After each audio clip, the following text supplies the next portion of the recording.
اللہ کے نام سے جو بے انتہا مہربان نہایت رحم فرمانے والا ہے. طٰہٰ ما انزلنا علیک القرآن لتشقى الا تذکرۃ لمن یخشى تنزیلا ممن خلق الارض والسماوات العلی.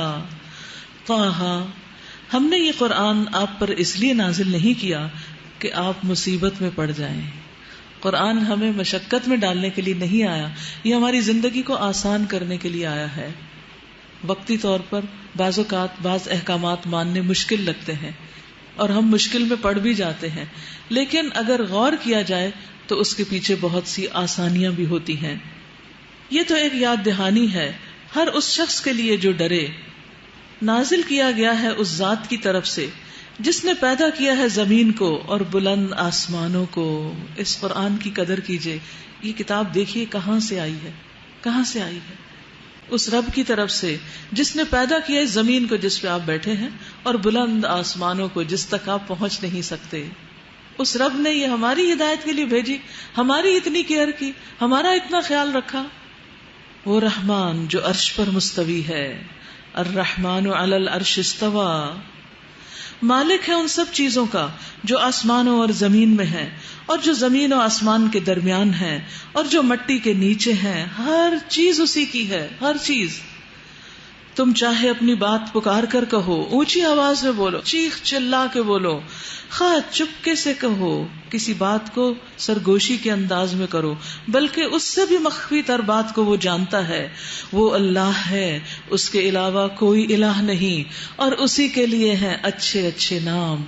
آپ کو معلوم ہے یہ ٹری کس چیز کا ہے؟ یہ اس میں الاسماء الحسنی لکھے ہوئے ہیں. آپ ایسا ٹری گھر میں بھی بنا کے ڈیکوریشن کے لیے لگا سکتے ہیں تاکہ جب اس کے قریب جائیں تو ایک تو بندہ مومن کی یاد بھی آئے اور اچھے اچھے نام بھی پڑھے جائیں. وَهَلْ أَتَاكَ حَدِيثُ مُوسَىٰ، اور تمہیں کچھ خبر پہنچی موسیٰ علیہ السلام کی. هَلْ أَتَاكَ حَدِيثُ مُوسَىٰ، جبکہ اس نے ایک آگ دیکھی اور اپنے گھر والوں سے کہا ذرا ٹھہرو، میں نے ایک آگ دیکھی ہے، شاید کہ میں تمہارے لیے ایک انگارہ لے آؤں یا اس آگ پر مجھے راستے کے متعلق کوئی رہنمائی مل جائے. یہ اس وقت کا واقعہ جب موسیٰ علیہ السلام چند سال مدین میں جلاوطنی کی زندگی بسر کر کے واپس آ رہے تھے مصر کی طرف، اور ان کے ساتھ ان کی بیوی بھی تھی جن کے ساتھ انہوں نے مدین میں شادی کی تھی، تو دونوں ساتھ تھے. تو انہوں نے اپنی بیوی سے کہا تم یہاں بیٹھو اور میں آگ لے کر آتا ہوں، کیونکہ بہت سردی کا وقت تھا، رات کا وقت تھا، ٹھنڈ تھی، صحرا میں تھے وہ. وہاں پہنچے تو پکارا گیا اے موسیٰ میں ہی تیرا رب ہوں، اے موسیٰ میں ہی تیرا رب ہوں، جوتیاں اتار دے، تو وادی مقدس طوا میں ہے اور میں نے تجھ کو چن لیا ہے. سن جو کچھ وحی کیا جاتا ہے، غور سے سن. میں ہی ہوں اللہ، میرے سوا کوئی الہ نہیں، پس تو میری بندگی کر اور میری یاد کے لیے نماز قائم کر. جب آپ دوستوں کو یاد کرتے ہیں تو کیا کرتے ہیں؟ کال کرتے ہیں، میسج کرتے ہیں، واٹس ایپ. کوئی کہنے کی بات نہیں ہوتی، بس صرف اس بات کو یاد کرانا ہوتا ہے کہ ہم آپ کو یاد کر رہے ہیں. دیر از نتھنگ ٹو سے. تو جب اللہ کی یاد آئے تو کیا کرنا چاہیے؟ نماز پڑھیں. اس کا تو حال یہ ہے کہ مؤذن بلاتا رہتا ہے اور ہم اٹھتے نہیں. مؤذن کے بعد امی ابا بلاتے رہتے ہیں اور ہم اٹھتے نہیں. یہ کیسی دوستی اللہ کے ساتھ، کیسی محبت ہے. اس کا کچھ کرنا پڑے گا. فون کی گھنٹی یا میسج کی ٹون جو ہے اس پر جتنی جلدی الرٹ ہوتے ہیں نا، اس سے زیادہ جلدی نماز کے لیے الرٹ ہونا ہے آپ نے. اس کو اپنے لیے ٹارگٹ رکھ لیں، پھر پتا چلے گا کہ محبت سچی. قیامت کی گھڑی ضرور آنے والی ہے، میں اس کا وقت مخفی رکھنا چاہتا ہوں، کسی کو بھی نہیں پتا، سرپرائز ہے وہ، تاکہ ہر شخص اپنی صحیح کے مطابق بدلہ پائے، ہر شخص کو اس کی کوشش کا بدلہ ملے. بس کوئی ایسا شخص جو اس پر ایمان نہیں لاتا اور اپنی خواہش نفس کا بندہ بن گیا ہے، تجھے اس گھڑی کی فکر سے روک نہ دے. یعنی تمہارے پاس ایسے لوگ نہ ہوں جو تمہیں آخرت سے غافل کر دیں، ورنہ تو ہلاکت میں پڑ جائے گا. اور اے موسیٰ یہ تیرے ہاتھ میں کیا ہے؟ موسیٰ علیہ السلام نے جواب دیا یہ میری لاٹھی ہے. کتنا اچھا لگتا ہے نا، اللہ تعالیٰ کو خود پتا ہے کہ کیا ہے، لیکن اللہ تعالیٰ پوچھنے کے بتاؤ یہ کیا ہے. یہ بات کرنے کا ایک انداز ہے. تو موسیٰ علیہ السلام کا جواب آپ دیکھیے، صرف اتنا نہیں کہا لاٹھی، آن اینڈ آن، اس پر ٹیک لگا کے چلتا ہوں، اس سے اپنی بکریوں کے لیے پتے جھاڑتا ہوں، اور میرے اور بھی بہت سے کام ہیں جو اس سے لیتا ہوں. کیونکہ جس سے ہم محبت کرتے ہیں اس سے بات لمبی کرتے ہیں، ختم نہیں کرتے، کرے چلے جاتے ہیں. فرمایا پھینک دے اس کو اے موسیٰ. فَأَلْقَاهَا، اس کو پھینک دیا. اتنے کام کرتی تھی وہ لاٹھی اور اس کو پھینک دیا. کیوں؟ اللہ سے محبت ہے. اللہ تعالیٰ نے کہا اٹھا لو، اٹھائیں گے. اب پھینکا تو پھینک دو. یک وہ ایک سانپ تھی جو دوڑ رہا تھا. فرمایا پکڑ لے اس کو اور ڈرو نہیں. کتنا بڑا امتحان، لاٹھی سانپ بن جائے اور اس کو اٹھانے کا حکم مل جائے. ایسا کوئی حکم کبھی آپ کو نہیں ملا. تو جو بڑے لوگ ہوتے ہیں نا، جو اللہ کے زیادہ پیارے ہوتے ہیں، ان کے امتحان بھی سخت ہوتے ہیں، ان کے لیے حکم بھی بڑے ہوتے ہیں. پکڑ لو اس کو، ڈرو نہیں. اب یہ اعتماد کی بات تھی نا کہ وہ سانپ کو پکڑے. اللہ کو سچا سمجھ کے پکڑ سکتے تھے. ہم اسے پھر ویسا ہی کر دیں گے جیسے یہ تھی. اور ذرا اپنا ہاتھ اپنی بغل میں دباؤ، چمکتا ہوا نکلے گا بغیر کسی تکلیف کے. اب آپ دیکھیے اگر آپ کا ہاتھ بالکل ٹیوب لائٹ کی طرح روشن ہو جائے اور بیچ میں کوئی ہیٹ بھی نہ ہو تو یہ تو بہت امیزنگ بات ہے. یعنی کوئی آگ نہیں لگے گی کہ اس میں سے روشنی نکلے، بلکہ اس کے بغیر کسی تکلیف کے. یہ دوسری نشانی ہے. اس لیے کہ ہم تجھے اپنی بڑی نشانیاں دکھانے والے ہیں. اب تو فرعون کے پاس جا، وہ سرکش ہو گیا ہے، طاغوت. قال رب اشرح لي صدري ويسر لي امري واحلل عقدة من لساني يفقهوا قولي واجعل لي وزيرا من اهلي هارون اخي. موسیٰ علیہ السلام نے عرض کیا پروردگار میرا سینہ کھول دے، میرے کام کو میرے لیے آسان کر دے، میری زبان کی گرہ سلجھا دے تاکہ لوگ میری بات سمجھ سکیں. یہ اسی وقت ہو سکتا ہے جب اس بات کی فکر زیادہ ہو کہ لوگوں کو بات سمجھ آ جائے. دو طرح کے بات کرنے والے ہوتے ہیں. ایک وہ جن کو یہ فکر ہوتی ہے کہ میری پریزنٹیشن اچھی ہو، میں اچھا نظر آؤں، اچھا دکھوں، میرا روب جم جائے. اور ایک وہ ہوتے ہیں کہ جو اتنی سادہ انداز میں بات کرتے ہیں اور فکر اس بات کی کرتے ہیں کہ میری بات دوسروں کو سمجھ آ جائے. موسیٰ علیہ السلام اس دوسرے گروہ سے تعلق رکھتے ہیں. اور وہ کون ہوتے ہیں؟ جنہیں انسانوں کا دکھ درد ہوتا ہے، انسانوں کے ہمدرد ہوتے ہیں، کہ ان تک بات پہنچے. اور میرے لیے میرے اپنے کنبے سے ایک وزیر مقرر کر دے، مددگار مقرر کر دے، کیونکہ دین کا کام اکیلے نہیں کیا جا سکتا. یہ وہ کام نہیں جو انسان اکیلے ہی نکلے اور سب کچھ کر لے. اس کے لیے بہت سارے مددگار چاہیے ہوتے ہیں. رسول اللہ صلی اللہ علیہ وسلم نے فرمایا تم میں سے جو شخص کسی کام کا ذمہ دار ہو، کوئی ڈیوٹی ملی ہو اس کو، پھر اللہ اس کی بھلائی چاہے تو اس کو نیک وزیر عطا فرمائے گا، اچھا ساتھی، اچھا دوست، اچھے مشورے دینے والا، مخلص. اگر کوئی بات وہ بھول جائے گا تو وہ اس کو یاد کرائے گا، اور اگر وہ یاد رکھے گا تو اس کی مدد کرے گا، یعنی اس کا بہترین حامی، مددگار، سپورٹر ہوگا. تو دین کے کام میں اگر کوئی ایسا شخص آپ کو زندگی میں مل جائے تو پھر آپ انشاءاللہ ترقی ہی کرتے چلے جائیں گے. اس لیے نیک، اچھے، صالح دوستوں کے ساتھ اچھا تعلق قائم کرنا بہت ضروری. جہاں برے لوگوں کو چھوڑنا ضروری، وہاں اچھے لوگوں کو پکڑنا ضروری ہے، تاکہ آپ کے نیکی کے راستے آپ کے لیے آسان ہو جائیں. ہارون جو میرا بھائی ہے، اس کے ذریعے میرا ہاتھ مضبوط کر، اس کو میرے کام میں شریک کر دے تاکہ ہم خوب تیری پاکی بیان کریں. کئی نسبحک کثیرا ونذکرک کثیرا، کثرت سے اللہ کا ذکر کریں. یعنی عام طور پر ہوتا کیا ہے، جب ہمیں کوئی دوست مل جاتا ہے، کوئی ساتھی مل جاتا ہے، کوئی سپورٹر مل جاتا ہے، کوئی حامی اور مددگار مل جاتا ہے، تو اس کے ساتھ بیٹھ کے ہم کیا شروع کر دیتے ہیں، پھر ادھر ادھر کی باتیں، دنیا بھر کے حالات کے تبصرے، اور بعض اوقات غیبت شروع کر دیتے ہیں، اور بعض اوقات اللہ رب العالمین سے خوف نہ ہونے کی وجہ سے ایسی حرکتیں جو نہیں کرنی چاہیے. تو پہچان کیا ہے کہ کوئی شخص دین کے راستے میں ہمارا دینی دوست ہے یا نہیں. دینی دوستوں کی پہچان، کیونکہ ہم یہ تو کہتے ہیں ہم اللہ کی خاطر لوگوں سے محبت کرتے ہیں، لیکن پہچان کیا ہے کہ ان کے ساتھ بیٹھ کر ہم باتیں کس کی کرتے ہیں، کیسی کرتے ہیں، کون سی کرتے ہیں. جس کے ساتھ بیٹھ کر ہم اللہ کی بات کریں، دین کی بات کریں، وہی اس کیٹیگری میں آتا ہے. تسبیح کیا اکیلے نہیں کی جا سکتی؟ کی جا سکتی ہے، لیکن بعض اوقات انسان بھول بھی جاتا ہے. تو اچھا دوست آپ کا کون سا ہے جو آپ کو تسبیح بھولے، ذکر بھولے، پھر یاد کرا دے، یا جسے دیکھ کے ہی رب یاد آ جائے اور آپ کو ذکر کرنے کو دل چاہنے لگے. کچھ لوگ ایسے ہوتے ہیں نا کہ جن کی کمپنی میں بیٹھ کے آپ کے ایمان کا لیول اور لو ہو جاتا ہے، اور کچھ لوگ ایسے ہوتے ہیں کہ جن کی کمپنی میں آپ بیٹھتے ہیں تو آپ کا ایمان بڑھنے لگتا ہے، آپ خود بخود تسبیح کرنے لگتے ہیں، کسی کو کہنے کی بھی ضرورت نہیں ہوتی. تو اس لیے یہ بہت ضروری ہے کہ ہم اللہ سے دوست مانگیں، اچھے دوست، اچھے ساتھی، اچھے مددگار دین کے راستے میں چلنے کے لیے، اور ایسے کہ جن کے ساتھ مل کر ہماری گفتگو اللہ کے ذکر پر مبنی ہو، اللہ کی تسبیح پر مبنی ہو. تو اس میں تسبیح بھی اور ذکر بھی. انک کنت بنا بصیرا، بے شک تو ہمارے حال پر نگران رہا ہے، تو ہمیں دیکھتا ہے. انک کنت بنا بصیرا، ہمارا سارا حال تیری نگاہوں کے سامنے، تو دیکھنے والا ہے. البصیر، اللہ سبحانہ وتعالیٰ کی صفت ہے. یعنی ہم تسبیح کر رہے ہوں یا ذکر کر رہے ہوں یا دین کے کام کے مشورے کر رہے ہوں، کیونکہ دونوں کو مل کر اسٹریٹجی بنانی تھی اور پلاننگ کرنی تھی اور کام کرنا تھا. تو یا اللہ ہم ہر حال میں تیری نگاہوں کے سامنے.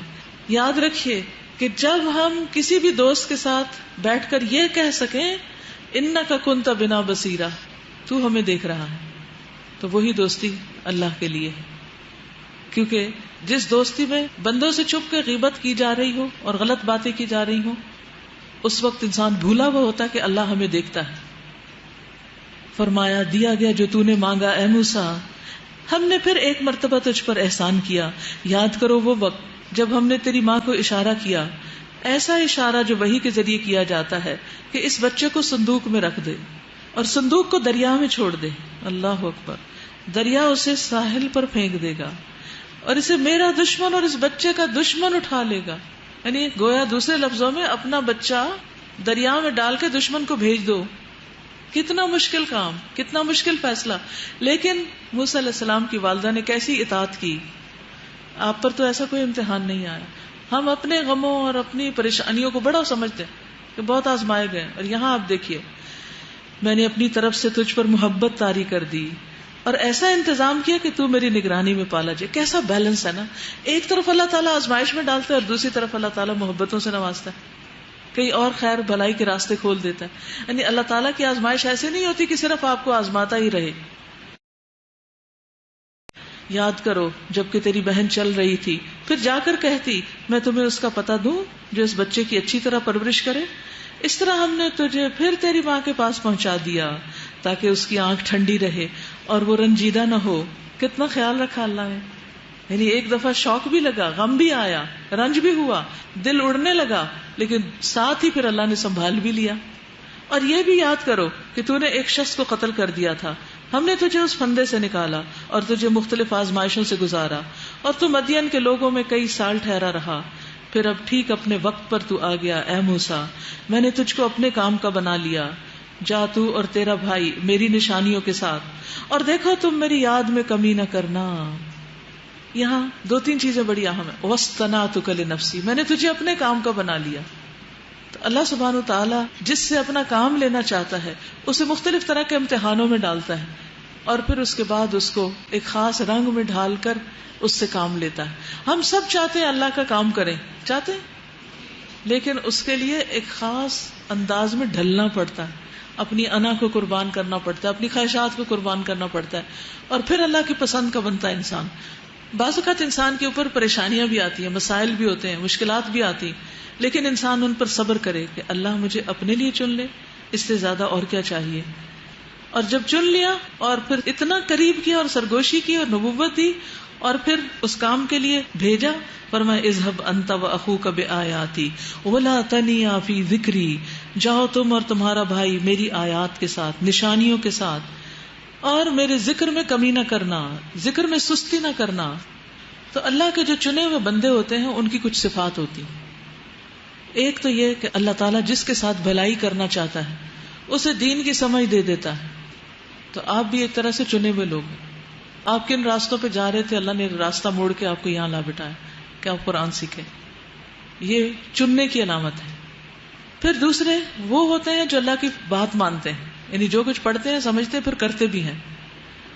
رسول اللہ صلی اللہ علیہ وسلم نے فرمایا ہمیشہ اللہ تعالیٰ دین میں ایسے پودے لگاتے رہیں گے، دین میں ایسے پودے لگاتے رہیں گے جنہیں اپنی فرما برداری میں استعمال فرمائیں گے. یعنی وہ لوگ پھر اللہ کے بن جائیں گے.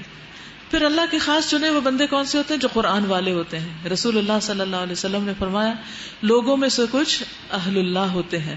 آپ سے پوچھا گیا اہل اللہ کون ہوتے ہیں؟ فرمایا قرآن والے. اہل اللہ اور اس کے خاص لوگ ہوتے ہیں جن کا قرآن کے ساتھ شغف زیادہ ہوتا ہے. تو اگر آپ کا قرآن سے تعلق زیادہ ہے اور قرآن سے محبت رکھتے ہیں تو آپ اللہ کے ہاں VIPs ہیں، ویری امپورٹنٹ پرسنالٹیز ہیں. تو موسیٰ علیہ السلام بھی VIP تھے. تو ان کو اللہ سبحانہ وتعالیٰ نے اپنے کام کے لیے چنا اور کہا کہ جاؤ فرعون کے پاس کہ سرکش ہو گیا، اور اس سے نرمی سے بات کرنا. فرعون جو اللہ کا دشمن ہے، طاغوت ہے، اس سے نرمی سے بات کرنا. اگر اللہ تعالیٰ فرعون کے ساتھ نرمی سے بات کرنے کا حکم دیتے ہیں تو اپنے ماں باپ کے ساتھ کیسے بات کرنی چاہیے، اور بچوں کے ساتھ کیسے بات کرنی چاہیے، اور دوستوں کے ساتھ کیسے بات کرنی چاہیے. نرمی سے بات، نرم بات جو ہے یہ جنت میں لے جانے کا سبب بنتی ہے. شاید کہ وہ نصیحت قبول کرے یا ڈر جائے. بی ہوپ فل، فرعون سے بھی مایوس نہ ہو، وہ بھی سیدھا ہو سکتا ہے، وہ بھی ہدایت پہ آ سکتا ہے.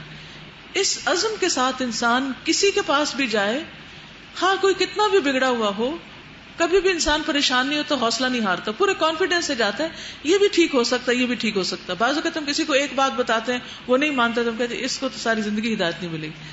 آپ کو کس نے ججمنٹ کرنے کا حکم دیا؟ ساری اللہ کی مخلوق ہے. اللہ چاہے کسی وقت بھی کسی کو ہدایت دے سکتا ہے، تو اس لیے مایوس نہیں ہونا چاہیے. دونوں نے عرض کیا پروردگار ہمیں اندیشہ ہے کہ وہ ہم پر زیادتی کرے گا یا پل پڑے گا، ہمیں مار دے گا. فرمایا ڈرو مت، میں تمہارے ساتھ ہوں. لا تخافا اننی معکما اسمع وارا، میں سب کچھ سن رہا ہوں، دیکھ رہا ہوں، کچھ نہیں کرے گا تمہارا. جاؤ. کتنی محبت سے اللہ تعالیٰ ان کو تسلی دے رہے ہیں. جاؤ ان کے پاس اور کہو کہ ہم تیرے رب کے پیغامبر ہیں، بنی اسرائیل کو ہمارے ساتھ جانے کے لیے چھوڑ دو اور ان کو تکلیف نہ دو. ہم تیرے پاس تیرے رب کی نشانی لے کر آئے ہیں، اور سلامتی ہے اس کے لیے جو راہ راست کی پیروی کرے. ہم کو وحی سے بتایا گیا ہے کہ عذاب ہے اس کے لیے جو جھٹلائے اور منہ موڑے. قال فمن ربکما یا موسیٰ، فرعون نے کہا اچھا تو پھر تم دونوں کا رب کون ہے اے موسیٰ؟ قال ربنا الذی اعطى كل شیء خلقه ثم هدى. موسیٰ علیہ السلام نے جواب دیا ہمارا رب وہ ہے جس نے ہر چیز کو اس کی ساخت بخشی پھر اس کو راستہ بتایا. قال فما بال القرون الاولى، فرعون بولا پھر پہلی نسلیں جو گزر چکی ان کی کیا حالت تھی؟ موسیٰ علیہ السلام نے کہا اس کا علم میرے رب کے پاس ہے، ایک نوشتے میں محفوظ ہے. میرا رب نہ چوکتا ہے نہ بھولتا ہے. وہی ہے جس نے تمہارے لیے زمین کا فرش بچھایا اور اس میں تمہارے چلنے کو راستے بنائے اور اوپر سے پانی برسایا، پھر اس کے ذریعے سے مختلف اقسام کی پیداوار نکالی. کھاؤ اور اپنے جانوروں کو بھی چراؤ. یقیناً اس میں بہت سی نشانیاں ہیں عقل رکھنے والوں کے لیے. اسی زمین سے ہم نے تم کو پیدا کیا، اسی میں ہم تمہیں واپس لے جائیں گے اور اسی سے ہم تم کو دوبارہ نکالیں گے. ہم نے فرعون کو اپنی سبھی نشانیاں دکھائیں مگر وہ جھٹلائے چلا گیا اور نہ مانا. کہنے لگا اے موسیٰ کیا تو ہمارے پاس اس لیے آیا ہے کہ اپنے جادو کے زور سے ہم کو ہمارے ملک سے نکال باہر کرے؟ اچھا ہم بھی تیرے مقابلے میں ویسا ہی جادو لاتے ہیں، طے کر لے کب اور کہاں مقابلہ کرنا ہے. نہ ہم اس قرارداد سے پھریں گے نہ تم پھرنا. کھلے میدان میں سامنے آ جاؤ، آمنے سامنے مقابلہ ہوتا ہے. اب قال موعدکم یوم الزینہ، موسیٰ علیہ السلام نے کہا جشن کا دن طے ہوا جب سب لوگ یہ مقابلہ دیکھیں، کیونکہ انہیں پتا تھا کہ وہ حق پر ہیں. اور دن چڑھے لوگ جمع ہو گئے. فرعون نے پلٹ کر اپنے سارے ہتھ کنڈے جمع کیے اور مقابلے پر آ گیا. موسیٰ علیہ السلام نے عین اس موقع پر مقابل گروہ کو مخاطب کر کے کہا شامت کے مارو، جھوٹی تہمتیں اللہ پر نہ باندھو ورنہ ایک سخت عذاب سے تمہارا وہ ستیہ ناش کر دے گا. جھوٹ جس نے بھی گھڑا وہ نامراد ہوا. یہ انڈر لائن کر لیجیے آیت، وقد خاب من افترا، جھوٹ جس نے بھی گھڑا وہ نامراد ہوا. فتنازعوا امرهم بینہم واسروا النجوى، یہ سن کر ان کے درمیان اختلاف رائے ہو گیا. وہ چپ کے باہم مشورے کرنے لگے. آخرکار کچھ لوگوں نے کہا کہ یہ دونوں تو محض جادوگر ہیں، ان کا مقصد یہ ہے کہ اپنے جادو کے زور سے تم کو تمہاری زمین سے بے دخل کر دیں اور تمہارے مثالی طریقہ زندگی کا خاتمہ کر دیں، تمہارے کلچر کو ڈسٹروائے کر دیں.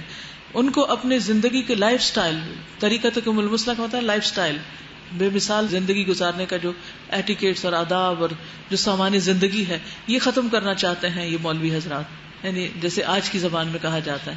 تو بات یہ ہے کہ اللہ سبحانہ تعالیٰ کے نزدیک یہ سٹائل اور یہ کلچر اور یہ سب کچھ کوئی حیثیت نہیں رکھتا اگر کوئی شخص اللہ کی بات نہیں مانتا. اللہ تعالیٰ ان چیزوں سے قطعاً امپریس نہیں ہوتا جس سے لوگ امپریس ہوتے ہیں.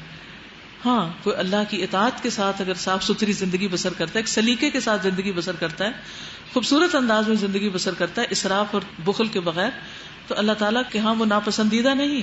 لیکن اللہ کو بھول کر ساری توجہ دنیا پر اور صرف دنیا بنانے پر ہی لگے رہنا، تو اس کا انجام کیا ہوتا ہے؟ فرعون کا واقعہ اس پر گواہ ہے کہ ان کا سارا طریقہ زندگی پھر اس کا کیا بنا۔ اپنی ساری تدبیریں آج اکٹھی کر لو اور ایکا کر کے میدان میں آؤ، بس یہ سمجھ لو کہ آج جو غالب رہا وہی جیت گیا۔ جادوگر بولے، موسیٰ تم پھینکتے ہو یا ہم پہلے پھینکیں؟ موسیٰ علیہ السلام نے کہا نہیں، تم ہی پھینکو۔ یکا یک ان کی رسیاں اور ان کی لاٹھیاں ان کے جادو کے زور سے موسیٰ علیہ السلام کو دوڑتی ہوئی محسوس ہونے لگی، اور موسیٰ علیہ السلام اپنے دل میں ڈر گئے۔ ہم نے کہا مت ڈرو، تو ہی غالب ہے، پھینک جو کچھ تیرے ہاتھ میں ہے۔ ابھی ان کی ساری بناوٹی چیزوں کو نگلے جاتا ہے، یہ جو کچھ بنا کر لائے ہیں یہ تو جادوگر کا فریب ہے، اور جادوگر کبھی کامیاب نہیں ہو سکتا، خواہ وہ کسی بھی شان سے آئے۔ آخر کو یہی ہوا کہ سارے جادوگر سجدے میں گرا دیے گئے اور پکار اٹھے، مان لیا ہم نے ہارون اور موسیٰ کے رب کو۔ فرعون نے کہا تم ایمان لے آئے قبل اس کے کہ میں تمہیں اس کی اجازت دیتا؟ معلوم ہو گیا کہ یہ تمہارا گرو ہے جس نے تمہیں جادوگری سکھائی تھی۔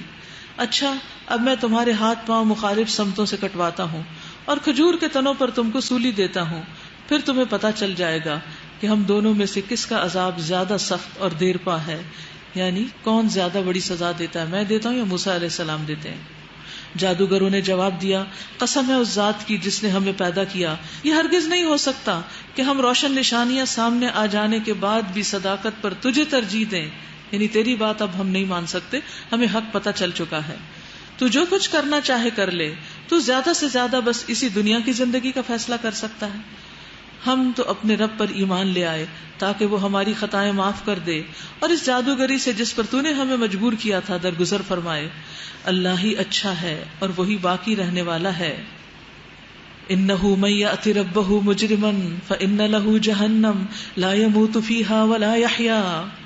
حقیقت یہ ہے کہ جو مجرم بن کر اپنے رب کے حضور حاضر ہوگا اس کے لیے جہنم ہے جس میں نہ وہ جیے گا نہ مرے گا، اور جو اس کے حضور مومن کی حیثیت سے حاضر ہوگا جس نے نیک عمل کیے ہوں گے، ایسے سب لوگوں کے لیے بلند درجے ہیں، سدا بہار باغ جنت کے جن کے نیچے نہریں بہ رہی ہوں گی، ان میں وہ ہمیشہ رہیں گے۔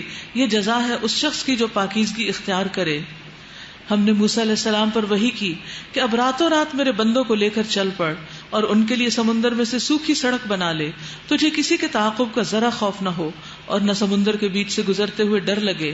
پیچھے سے فرعون اپنے لشکر کو لے کر آ پہنچا اور پھر سمندر ان پر چھا گیا جیسا کہ چھا جانے کا حق تھا۔ فرعون نے اپنی قوم کو گمراہی کیا تھا، کوئی صحیح رہنمائی نہ کی تھی۔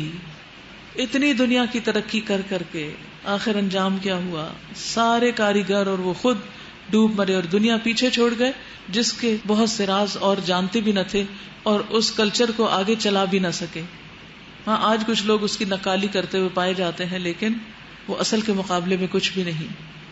تو انسان جب اللہ کی نافرمانی کرتا تو اس نافرمانی کے ساتھ وہ سرخرو نہیں ہو سکتا، بچ نہیں سکتا، خواہ وہ دنیا میں کتنا ہی ترقی یافتہ کیوں نہ ہو۔ یا بنی اسرائیل قد انجیناکم من عدوکم وواعدناکم جانب الطور الایمن ونزلنا علیکم المن والسلوی۔ اے بنی اسرائیل، ہم نے تم کو تمہارے دشمن سے نجات دی اور طور کی دائیں جانب تمہاری حاضری کے لیے وقت مقرر کیا، یعنی طور کے مشرقی دامن میں، اور تم پر من و سلوہ اتارا۔ کھاؤ ہمارا دیا ہوا پاک رزق اور اسے کھا کر سرکشی نہ کرو، ورنہ تم پر میرا غضب ٹوٹ پڑے گا، اور جس پر میرا غضب ٹوٹا وہ پھر گر کر ہی رہا۔ البتہ جو توبہ کر لے اور ایمان لے آئے اور نیک عمل کرے پھر سیدھا چلتا رہے، اس کے لیے میں بہت درگزر کرنے والا ہوں۔ تو اللہ سبحانہ وتعالیٰ کس کو معاف کرتے ہیں؟ جو توبہ کرے، ایمان لائے، نیک عمل کرے اور پھر سیدھی راہ پہ چلتا رہے۔ وما اعجلک عن قومک یا موسیٰ، اور کیا چیز تمہیں اپنی قوم سے پہلے لے آئی اے موسیٰ؟ اس نے عرض کیا، وہ بس میرے پیچھے آ ہی رہی ہے، میں جلدی کر کے تیرے حضور آ گیا ہوں اے میرے رب، تاکہ تو مجھ سے خوش ہو جائے۔ رات کون کون تراویح جماعت سے پڑھتا ہے؟ اوکے، الحمدللہ، ماشاءاللہ، بہت ہمت ہے آپ سب کی۔ کون کوشش کرتا ہے کہ مسجد میں سب سے پہلے پہنچے؟ اچھا، اور کون آخر میں داخل ہوتا ہے؟ اب آخر میں نہیں داخل ہونا۔ آپ دیکھیے موسیٰ علیہ السلام کو، قوم کو ساتھ لے کے جا رہے ہیں، وہ ابھی پیچھے آہستہ، وہ سلو چل رہے ہیں، وہ تیزی سے آگے بڑھ کے آ کے اللہ تعالیٰ سے ملاقات کرتے ہیں۔ کیوں؟ وَأَجِلْتُ إِلَيْكَ رَبِّي لِتَرْضَىٰ، ہم نے دعا مانگی نا آج کہ اللہ تو ہم سے راضی ہو جا، وَجَعَلْنِي رَبِّ رَضِيًّا، اللہ مجھے اپنا پسندیدہ بنا لے. لوگوں کا پسندیدہ اور دنیا کا پسندیدہ بننے کا تو بہت لوگوں کو شوق ہوتا ہے اور اس کے لیے بہت مصیبتیں جھیلتے ہیں, پتہ نہیں کتنے کتنے فاقے کر کے اور کیسے کیسے اسمارٹ ہونے کی کوشش کرتے ہیں کہ ہم لوگوں کے پسندیدہ بن جائیں. جو وہ معیار مقرر کر دیتے ہیں کہ اتنے انچ کی کمر ہونی چاہیے تو بس اتنی ہی ہونی چاہیے چاہے کچھ ہو جائے. اللہ کا پسندیدہ بننے کے لیے ہم نے کون سی مشقت اٹھائی آج تک, کون سی قربانی کی, کس چیز کی, نیند کی یا کھانے پینے کی, کس چیز کی, اور پھر اللہ کے کام میں جلدی بھاگ کے جانے کی, کلاس میں سب سے پہلے پہنچنا, نماز میں پہلے پہنچنا, نیکی کے ہر کام میں. جیسے حضرت ابو بکر تھے, یاد ہے جنگ تبوک کے موقع پر جب حضرت عمر اپنے گھر کا آدھا سامان لائے تھے تو کہنے لگے کہ آج تو میں ابو بکر سے آگے نکل ہی جاؤں گا, آج تو میں ابو بکر سے آگے نکل ہی جاؤں گا. جب وہ وہاں پہنچے تو دیکھا ابو بکر ان سے پہلے پورے گھر کا سامان لائے ہوئے ہیں, کہنا کہ ان سے آگے نہیں نکل سکتا. ایک مرتبہ آپ نے پوچھا آج کون روزے سے, تو ان کا ہاتھ کھڑا ہو. آج کس نے بیمار کی عادت کی, آج کس نے صدقہ خیرات کیا, آج کس نے جنازہ پڑھا. ہر نیکی کا کام کر کے وہ نبی صلی اللہ علیہ وسلم کی مجلس میں پہنچے تھے فجر کے وقت, اور یہ سب کچھ فجر سے پہلے پہلے کر کے آئے. ایسا نہیں کہ امپاسبل, یہ پاسبل ہے اگر ہم اپنی سستیاں چھوڑ دیں, لیزینس چھوڑ دیں, کیونکہ ہم پیچھے رہتے ہیں لیزینس کی وجہ سے. اللہ ہم کو بچائے. ہم ہر کام میں سوچتے رہتے ہیں اچھا کرے کہ نہ, کوئی کر رہا ہے, کوئی کرے تو ذرا مجھے بھی موٹیویشن ملے پھر میں بھی کروں. یہ نہیں ہونا چاہیے. ہم دوسروں کے لیے کیوں نہ موٹیویشن بنے, ہمیں دوسروں کے لیے راہیں ہموار کرنی. ہم لیڈرز کیوں نہ بنے, فالوورز بن کے کیوں نیکی کے معاملے میں رہیں. تو اللہ تعالیٰ خاص طور پہ پوچھتے ہیں تم پہلے کیسے آ گئے, قوم کدھر ہے, کہا وہ پیچھے آ رہے ہیں. وَأَجِلْتُ إِلَيْكَ رَبِّ لِتَرْضَىٰ, میں جلدی اس لیے آیا ہوں کہ آپ مجھ سے راضی ہو جائیں, آپ خوش ہو جائیں. قَالَ فَإِنَّا قَدْ فَتَنَّا قَوْمَكَ مِن بَعْدِكَ وَأَضَلَّهُمُ السَّامِرِي, فرمایا اچھا تو سنو, ہم نے تمہارے پیچھے تمہاری قوم کو آزمائش میں ڈال دیا اور سامری نے انہیں گمراہ کر دیا. موسیٰ علیہ السلام سخت غصے اور رنج کی حالت میں اپنی قوم کی طرف پلٹے. یہاں تفصیلات نہیں دی گئی کسی بھی واقعے کی, ساری صرف ٹائم لائن دی گئی کہ کیا کیا ہوا. پھر جا کر اس نے کہا اے میری قوم کے لوگوں, کیا تمہارے رب نے تم سے اچھے وعدے نہیں کیے تھے؟ کیا تمہیں دل لگ گئے, یا تم اپنے رب کے غضب کو اپنے اوپر لانا چاہتے تھے کہ تم نے مجھ سے وعدہ خلافی کی؟ انہوں نے جواب دیا ہم نے آپ سے وعدہ خلافی کچھ اپنے اختیار سے نہیں کی. معاملہ یہ ہوا کہ لوگوں کے زیورات کے بوجھ سے ہم لد گئے تھے اور ہم نے بس ان کو پھینک دیا تھا.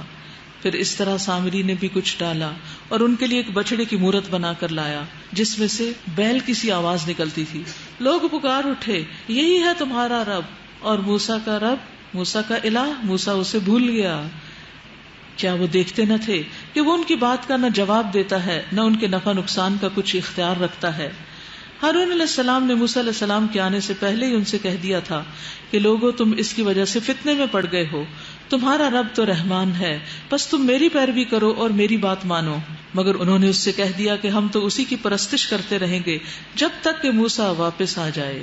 موسیٰ علیہ السلام قوم کو ڈانٹنے کے بعد ہارون کی طرف پلٹے اور بولے ہارون, تم نے جب دیکھا تھا کہ یہ گمراہ ہو رہے ہیں تو کس چیز نے تمہارا ہاتھ پکڑا تھا کہ میرے طریقے پر عمل نہ کرو؟ کیا تم نے میرے حکم کی خلاف ورزی کی؟ ہارون علیہ السلام نے جواب دیا اے میری ماں کے بیٹے, میری داڑھی نہ پکڑ نہ میرے سر کے بال کھینچ. مجھے اس بات کا ڈر تھا کہ تو آ کر کہے گا کہ تم نے بنی اسرائیل میں پھوٹ ڈال دی اور میری بات کا پاس نہ کیا. موسیٰ علیہ السلام نے کہا اور سامری تیرا کیا معاملہ ہے؟ اس نے جواب دیا میں نے وہ چیز دیکھی جو لوگوں کو نظر نہ آئی, بس میں نے رسول کے نقش قدم سے ایک مٹی اٹھا لی اور اس کو ڈال دیا. میرے رب نے مجھے کچھ ایسا ہی سجھایا. موسیٰ علیہ السلام نے کہا اچھا تو جا, اب زندگی بھر تجھے یہی پکارتے رہنا ہے کہ مجھے نہ چھونا, لا مساس لا مساس, touch me not touch me not. وَإِنَّ لَكَ مَوْعِدًا لَن تُخْلَفَ, اور تیرے لیے باس پرس کا ایک وقت مقرر ہے جو تجھ سے ہرگز نہ ٹلے گا. یعنی سامری کو اپنے گناہ کی دنیا میں سزا ملی تھی. اور دیکھو اپنے اس الہ کو جس پر تو ریجھا ہوا تھا, اب ہم اسے جلا ڈالیں گے اور ریزہ ریزہ کر کے دریا میں بہا دیں گے. لوگو تمہارا الہ تو بس ایک ہی اللہ ہے جس کے سوا کوئی الہ نہیں, ہر چیز پر اس کا علم حاوی ہے. تو خلاصہ کیا ہے, اس سے سبق کیا ملتا ہے؟ ایک تو حضرت موسیٰ علیہ السلام کی پرسنالٹی سامنے آتی. موسیٰ اور ہارون دونوں بھائی ہیں. ہارون علیہ السلام بڑے ہیں لیکن روب چھوٹے کا زیادہ ہے. سامری اور باقی سب لوگ جو بات سننے کو تیار نہیں تھے, ہارون علیہ السلام کہتے ہیں کہ مجھے لگتا تھا کہ مجھے مار ڈالیں گے یہ, تو موسیٰ علیہ السلام نے آ کے ایک ایک کی خبر لی اور سب دب گئے ان سے. ان کی زبان میں بھی لکنت تھی, 3 سال چھوٹے بھی تھے, لیکن کچھ ایسی ایمانی طاقت اللہ نے دے رکھی تھی کہ کوئی بھی ان کے سامنے جرأت نہیں کرتا تھا. اسی لیے اللہ نے ان کو چنا تھا فرعون کے دربار میں جانے کے لیے کہ جا کے اس کو پیغام پہنچاؤ. اے محمد صلی اللہ علیہ وسلم, اس طرح ہم پچھلے گزرے ہوئے حالات کی خبریں آپ کو سناتے ہیں, اور ہم نے خاص اپنے ہاں سے تم کو ایک ذکر عطا کیا ہے. وَقَدْ آتَيْنَاكَ مِن لَّدُنَّا ذِكْرًا, یعنی قرآن, رب کی یاد. جو کوئی اس سے منہ موڑے گا وہ قیامت کے دن سخت بارے گناہ اٹھائے گا. یعنی جو شخص قرآن سے منہ موڑے گا وہ قیامت کے دن ایک بوجھ اٹھائے ہوئے آئے گا, اور ایسے سب لوگ ہمیشہ اس کے وبال میں گرفتار رہیں گے, اور قیامت کے دن ان کے لیے اس جرم کی ذمہ داری کا بوجھ بڑا تکلیف دہ بوجھ ہوگا. اس دن جب کہ سور پھونکا جائے گا اور ہم مجرموں کو اس حال میں گھیر لائیں گے کہ ان کی آنکھیں دہشت کے مارے پتھرائی ہوئی ہوں گی, آپس میں چپکے چپکے کہیں گے کہ دنیا میں مشکل ہی سے تم نے کوئی 10 دن گزارے ہوں گے, ہمیں خوب معلوم ہے کہ وہ کیا باتیں کر رہے ہوں گے. ہم یہ بھی جانتے ہیں کہ اس وقت ان سے جو زیادہ سے زیادہ محتاط اندازہ لگانے والا ہوگا وہ کہے گا نہیں, تمہاری دنیا کی زندگی بس 1 دن کی زندگی تھی. یہ لوگ تم سے پوچھتے ہیں آخر اس دن یہ پہاڑ کہاں چلے جائیں گے. یسألونک عن الجبال فقل ینسفها ربی نسفا, کہو میرا رب ان کو دھول بنا کر اڑا دے گا. پہاڑ مٹی بالکل ڈسٹ بن جائیں گے اور اڑا دیے جائیں گے, صاف ہو جائے گا سب کچھ. اور زمین کو ایسا ہموار چٹیل میدان بنا دے گا کہ تم کوئی بل اور سلوٹ نہ دیکھو گے. اس روز سب لوگ منادی کی پکار پر سیدھے چلے آئیں گے, کوئی ذرا اکڑ نہ دکھا سکے گا, اور آوازیں رحمان کے آگے دب جائیں گی. ایک سرسراہٹ کے سوا تم کچھ نہ سنو گے, اور اس روز شفاعت کارگر نہ ہوگی الا یہ کہ کسی کو رحمان اس کی اجازت دے اور اس کی بات سننا پسند کرے.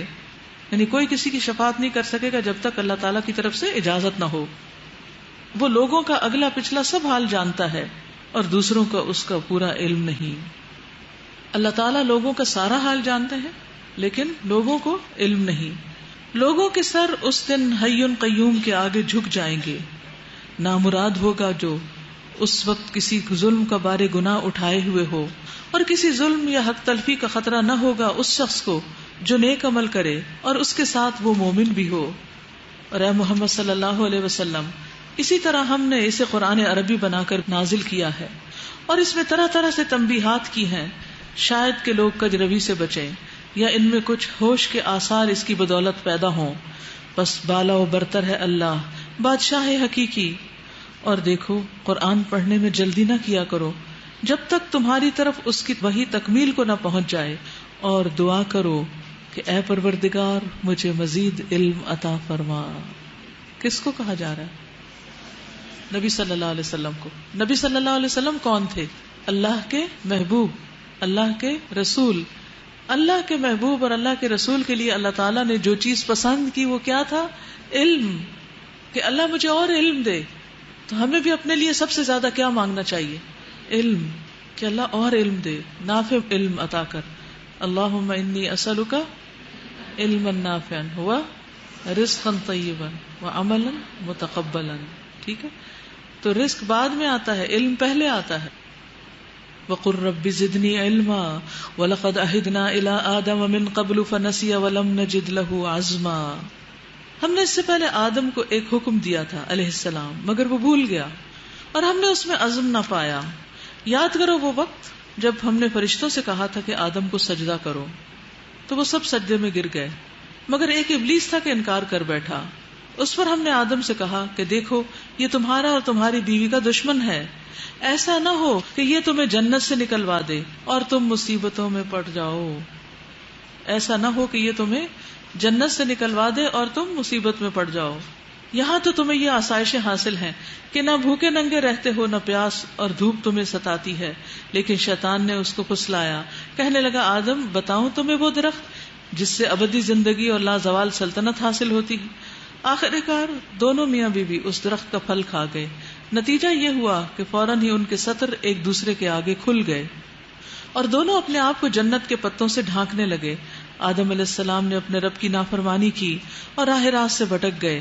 پھر ان کے رب نے انہیں برگزیدہ کیا اور ان کی توبہ قبول کر لی اور ہدایت بخشی، اور فرمایا تم دونوں یعنی انسان اور جن یہاں سے اتر جاؤ، تم ایک دوسرے کے دشمن ہوگے، اب اگر میری طرف سے تمہیں کوئی ہدایت پہنچے تو جو کوئی میری اس ہدایت کی پیروی کرے گا وہ نہ بھٹکے گا نہ بدبختی میں مبتلا ہوگا۔ وَمَنْ أَعْرَضَ عَنْ ذِكْرِي فَإِنَّ لَهُ مَعِيشَةً ضَنْكًا وَنَحْشُرُهُ يَوْمَ الْقِيَامَةِ أَعْمَى، اور جو میرے ذکر یعنی میری اس کتاب کلام نصیحت سے منہ موڑے گا اس کے لیے دنیا میں زندگی تنگ ہوگی، یعنی ایسا نہیں کہ قرآن سے بھاگ کر کوئی دنیا میں خوشحال زندگی بسر کرے گا، اسے طرح طرح کی پریشانیاں لاحق ہوں گی، اور قیامت کے روز ہم اسے اندھا اٹھائیں گے، کیونکہ دنیا میں روشنی قرآن ہے، قیامت کے دن ہماری آنکھوں کی روشنی قرآن سے ہوگی، اور اگر قرآن کو بلا دیا تو روشنی بھی چلی جائے گی۔ قال رب لم حشرتنی اعمی، کہہ گیا پروردگار تو نے مجھے اندھا کیوں اٹھایا، وقد کنت بصیرا، حالانکہ دنیا میں تو میں آنکھوں والا تھا۔ قال كذلك اتتك آیاتنا فنسیتها، اللہ تعالیٰ فرمائے گا ہاں اسی طرح تو ہماری آیات کو جبکہ وہ تیرے پاس آئی تھی تو نے بھلا دیا، اسی طرح آج تو بھلایا جا رہا ہے۔ قرآن مجید کو حفظ کرنے کے بعد، یاد کرنے کے بعد اسے یاد رکھنا ضروری ہے، اور اسی طرح جو کچھ ہم پڑھ رہے ہیں اس کے بھی احکام یاد رکھنا ضروری ہے جب بھی عمل کا وقت آئے۔ تو آپ میں سے جس کسی نے کچھ بھی حفظ کر رکھا ہے اگر اس کو کچھ بھی اس میں سے بھولتا ہے تو وہ کیا کرے، تھوڑا تھوڑا کر کے پکا کرنے کی کوشش کرے، تاکہ قیامت کے دن اس سزا کے مستحق نہ ہو، کیونکہ اس وقت کہا جائے گا نا کذالک اتتک آیاتنا، ہماری آیتیں تیرے پاس آئی تھی فنسیتها، تو نے ان کو بھلا دیا۔ تو ہمیں آیات کو یاد کر کے بھلانا نہیں، قرآن کو پڑھ کے اس کو چھوڑ نہیں دینا، کیونکہ یہ تو ایک گائیڈ بک ہے نا، ساری زندگی اس سے گائیڈ لائن لینی ہے، صرف ایک سال کے لیے تھوڑی۔ وَكَذَلِكَ الْيَوْمَ تُنْسَى، تو جو بھلائے گا اس کو کیا کہا جائے گا، آج اسی طرح تم بھی بھلائے جا رہے ہو۔ وَكَذَلِكَ نَجْزِي مَنْ أَسْرَفَ وَلَمْ يُؤْمِنْ بِآيَاتِ رَبِّهِ، اس طرح ہم حد سے گزرنے والے اور اپنے رب کی آیات نہ ماننے والے کو دنیا میں بدلہ دیتے ہیں، اور آخرت کا عذاب زیادہ سخت اور زیادہ دیر پا ہے۔ پھر کیا ان لوگوں کو تاریخ کے اس سبق سے کوئی ہدایت نہ ملی کہ ان سے پہلے کتنی ہی قوموں کو ہم ہلاک کر چکے ہیں جن کی برباد شدہ بستیوں میں آج یہ چلتے پھرتے ہیں۔ در حقیقت اس میں بہت سی نشانیاں ہیں ان لوگوں کے لیے جو عقل سلیم رکھتے ہیں۔ وَلَوْلَا كَلِمَةٌ سَبَقَتْ مِن رَّبِّكَ لَكَانَ لِزَامًا وَأَجَلٌ مُّسَمًّى فَاصْبِرْ عَلَىٰ مَا يَقُولُونَ وَسَبِّحْ بِحَمْدِ رَبِّكَ قَبْلَ طُلُوعِ الشَّمْسِ وَقَبْلَ غُرُوبِهَا وَمِنْ آنَاءِ اللَّيْلِ فَسَبِّحْ وَأَطْرَافَ النَّهَارِ لَعَلَّكَ تَرْضَىٰ، اگر تیرے رب کی طرف سے ایک بات پہلے طے نہ کر دی گئی ہوتی اور مہلت کی ایک مدت مقرر نہ کی جا چکی ہوتی تو ضرور ان کا بھی فیصلہ چکا دیا جاتا۔ بس اے محمد صلی اللہ علیہ وسلم، جو باتیں یہ لوگ بناتے ہیں ان پر صبر کرو اور اپنے رب کی حمد و ثنا کے ساتھ اس کی تسبیح کرو، سورج نکلنے سے پہلے اور غروب ہونے سے پہلے، اور رات کے اوقات میں بھی تسبیح کرو اور دن کے دونوں کناروں پر بھی، شاید کہ تم راضی ہو جاؤ اور نگاہ اٹھا کر بھی نہ دیکھو دنیاوی زندگی کے اس شان و شوکت کو جو ہم نے ان میں سے مختلف طرح کے لوگوں کو دے رکھی ہے۔ وہ تو ہم نے انہیں آزمائش میں ڈالنے کے لیے دی ہے، یعنی دنیا والوں کو دنیا امتحان کے لیے دی گئی ہے، اور تیرے رب کا دیا ہوا رزق حلال ہی بہتر اور پائندہ تر ہے۔ اپنے اہل و عیال کو نماز کی تلقین کرو، خود بھی اس کے پابند رہو۔ ہم تم سے کوئی رزق نہیں چاہتے، رزق تو ہم ہی تمہیں دے رہے ہیں، اور انجام کی بھلائی تقوی ہی کے لیے ہے۔ تو اس سے یہ پتہ چلتا ہے کہ ایک تو اللہ سبحانہ و تعالیٰ کی تسبیح کثرت سے کرنی چاہیے، اور یہاں ان آیات میں تسبیح سے مراد نماز بھی ہے۔ رسول اللہ صلی اللہ علیہ وسلم نے فرمایا، وہ آدمی ہرگز دوزخ میں نہیں جائے گا جس نے سورج نکلنے سے پہلے اور سورج کے غروب ہونے سے پہلے نماز پڑھی، یعنی فجر اور عصر کی نماز۔ پھر اسی طرح صبح و شام اللہ کا ذکر کرنا، سبحان اللہ والحمد للہ ولا الہ الا اللہ واللہ اکبر ولا الہ الا اللہ وحدہ لا شریک لہ اور سبحان اللہ وبحمدہ، ان سب چیزوں کی بار بار یاد دہانی اس لیے کراتی ہے تاکہ آپ کی عادت ہو جائے، کیونکہ یہ ذکر کرنے والے جو ہیں یہ آگ سے بچنے والے لوگ ہیں۔ اور پھر خاص طور پر یہ کہا گیا کہ دنیا یاد دلانے والی چیزوں سے دور رہو، کیونکہ پھر وہ انسان کو نماز میں بھی غافل کر دیتی ہیں، نماز میں بھی دنیا کا دھیان آتا رہتا ہے۔ وہ کہتے ہیں کہ یہ شخص اپنے رب کی طرف سے کوئی نشانی معجزہ کیوں نہیں لاتا؟ اولم تأتہم بینۃ ما فی الصحف الاولی، اور کیا ان کے پاس اگلے صحیفوں کی تمام تعلیمات کا بیان واضح نہیں آ گیا؟ یعنی یہ کوئی کم معجزہ ہے کہ ایک امی نبی نے ایسی کتاب پیش کی ہے جس میں پچھلی کتابوں کے بھی مضامین آ گئے ہیں، اور اس کے علاوہ تم کیا معجزہ چاہتے ہو؟ اگر ہم اس کے آنے سے پہلے ان کو کسی عذاب سے ہلاک کر دیتے تو پھر یہی لوگ کہتے کہ اے ہمارے پروردگار، تو نے ہمارے پاس کوئی رسول کیوں نہ بھیجا کہ ذلیل و رسوا ہونے سے پہلے ہی ہم تیری آیات کی پیروی اختیار کر لیتے۔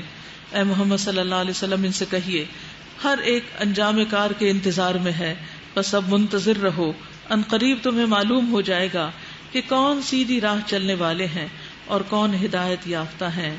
فَسَتَعْلَمُونَ مَنْ أَصْحَابُ الصِّرَاطِ السَّوِيِّ وَمَنِ اهْتَدَىٰ، یعنی انسان کو کام کرتے چلے جانا چاہیے۔